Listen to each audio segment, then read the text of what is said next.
மெய்யநாதன் ஆலங்குடி தொகுதி டிஎம்கே வேட்பாளரா 3 முறை தொடர்ச்சியா வின் பண்ணியிருக்கிறாரு. 2016, 2021, 2026. ஸோ அவங்களுக்கு ஒரு வாழ்த்துக்களையும் நன்றியை சொல்லிக்கிறோம். எங்க ஊர் தொகுதியில இவர் வின் பண்ணியிருக்கிறாரு தொடர்ச்சியா.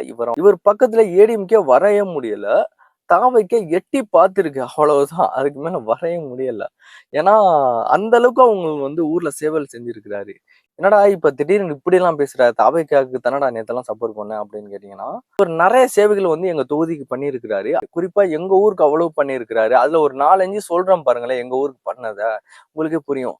டிஎம்கே வேட்பாளர் அது மெய்யனதான் இப்படியாப்பட்டவர் அப்படின்னு சொல்லிட்டு. என்னன்னு கேட்டீங்கன்னா, எங்க ஊர்ல ஒரு ஹாஸ்பிட்டல் இருக்குது, கவர்மெண்ட் ஹாஸ்பிட்டல்.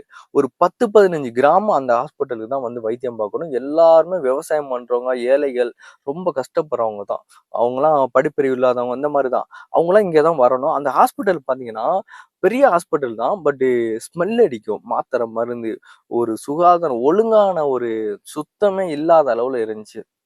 திடீர்னு இவர் 2014 வந்ததுக்கு அப்புறம் தனியா ஒரு ஹாஸ்பிட்டல் கட்ட ஆரம்பிச்சாரு. 2வது பாத்தீங்கன்னா அந்த பழைய ஹாஸ்பிட்டல் நல்லா சுத்தம் பண்ணி கிளீன் பண்ணி இடம் வசதி இல்லாம இருந்துச்சு, நிறைய இடம் வசதி கொடுத்து சூப்பரா கட்டி கொடுத்துட்டாரு. எந்த ஒரு ஸ்மெல்லும் இல்லை. இப்ப எல்லா மக்களும் இங்கதான் வர்றாங்க. அவ்வளவு வைத்தியம் சூப்பரா இருக்குது. அப்புறம் 2வது பாத்தீங்கன்னா எங்க ஊர்ல வாட்டர் டேங்க் பக்கத்துல இருக்காது, ஒரு 5 கிலோமீட்டர் தாண்டி இருக்கும். அங்கிருந்து தண்ணி வரும்போது பாத்தீங்கன்னா பைப் உடைஞ்சு தண்ணி வராது. ஸோ ரொம்ப பிரச்சனையா இருந்துகிட்டே இருந்துச்சு. திடீர்னு பாத்தீங்கன்னா எங்க ஊர்ல ஒரு வாட்டர் டேங்க கட்டி கொடுத்துட்டேன், இனி தண்ணி உங்களுக்கு பஞ்சமே இல்லப்பா அப்படின்ட்டாரு. அப்புறம் பாத்தீங்கன்னா ரேஷன் கடை அப்படிதான். ஒரு 10 கிராமம் ஒரு ரேஷன் கடைக்கு வரும். அப்படி இருக்கும்போது பாத்தீங்கன்னா காலையில 6 மணிக்கு போனா நைட் 8 மணிக்கு தான் வர முடியும். பாதி பேருக்கு ஜாமான் கிடைக்கும், பாதி பேருக்கு கிடைக்காது. ரொம்ப கஷ்டப்பட்டு வந்தாங்க. திடீர்னு எங்க ஏரியாவுக்கு ஒரு ரேஷன் கடை கட்டி கொடுத்து, தம்பி நீங்க இனிமே கஷ்டப்படாதீங்க அப்படின்னு சொல்லி எங்க ஊர் மக்களுக்கு கொடுத்துட்டாங்க. அதுக்கப்புறம் பாத்தீங்கன்னா எங்க ஊர் பாத்தீங்கன்னா ஒரு பெரிய ஊர். அதுல பாத்தீங்கன்னா ஒரு ரோடு தான் இருக்கும், மத்ததெல்லாம் மண் ரோடா இருக்கும். மழை பெஞ்சிச்சுன்னா பாத்தீங்கன்னா சேரி கீருமா இருக்கும், எல்லாரும் போகவே முடியாது, ரொம்ப கஷ்டமா இருந்துச்சு. திடீர்னு பாத்தீங்கன்னா ஒரு 4, 5 ரோட உள்ள கட்டி கொடுத்துட்டு, இன்னைக்கு எந்த கஷ்டமே இல்லப்பா, நீ லாரியை கூட கொண்டு போப்பா அப்படின்றாரு.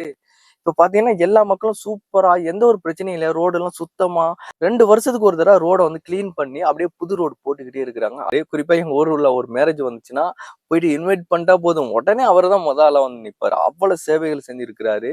சோ எந்த ஒரு ஜாதி மதமோ எந்த வேறுபாடு இல்லாம நல்ல சேவைகள் செஞ்சு கொடுத்திருக்கிறாரு. நான் அடிச்சு சொல்றேன், 4வது தடவையும் அவர் தான் வின் பண்ணுவாரு, 5வது தடவையும் அவர் தான் வின் பண்ணுவாரு. ஏன்னா அவ்வளவு சேவைகள் செஞ்சு கொடுத்துருக்கிறாரு. அது உங்க ஒரு வேட்பாளர்கள்லாம் எப்படி டிஎம்கேல செயல்பட்டாங்க அப்படின்னு சொல்லி கமெண்ட் பண்ணுங்க. அப்புறம் மெய்யநாதன் அண்ணன் நிறைய சேவைகள் செஞ்சிருக்கிறாங்களா, அதை நீங்க பாராட்டுவீங்களா என்னன்னு சொல்லிட்டு கமெண்ட்ல சொல்லுங்க. ஸோ வீடியோ பிடிச்சிருந்துச்சுன்னா லைக் பண்ணுங்க. உங்க ஊர் தொகுதி எம்எல்ஏ எல்லாம் எப்படின்னு சொல்லிட்டு கமெண்ட் பண்ணுங்க. அடுத்த வீடியோ சந்திப்போம். பாய்.